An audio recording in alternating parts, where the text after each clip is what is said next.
Nikiangalia eneo la ulinzi la Simba, huko kushoto acheze Anthony Mligo, unaelewa? Kulia Shomari Kapombe, katikati Rushain pamoja na Shamu, juu yake acheze Nabi Kamara, unaelewa?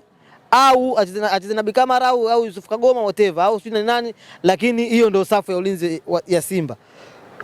Watu wana hiyo nguvu, tanki lao lina mafuta la kukaa mwanzo mwisho nyuma. Imagine wanacheza na Yanga. Pacome kulia, Max kushoto. Juu acheze Prince Dube.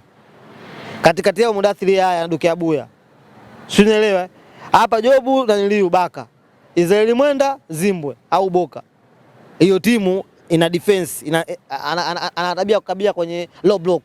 Unajua low block unaanzia kukabia wapi? Umeona kidude cha penalty kile cha kwenye penalty kick pale.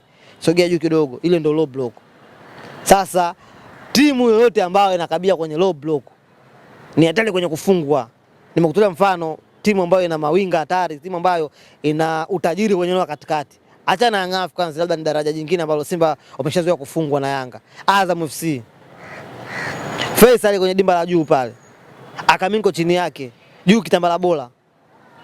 Sopu Idinado. Simeelewa Atoki hapa chini kocha amue Benge aanze na Kipagani ambaye ana miguu mguuni, anafutwa kinzuri mguuni, aanze na Zuberi Foba. Simeelewa au aanze na mkongwe Aishi Manula. Hiyo timu ikabia kwenye zoni yao ya 6 au mawele atakufanya nyingi. Mimi nakwambia kama angalau Simba ameshamezana na Azam, angekuwa bado hajamalizana na Azam, alafu anacheza na huyu kocha Steve Barker kwenye low block, unafunga goli hata 6 zinaingia. Sasa kwa ushauri wako mzee wa Mida, mtu ambie Simba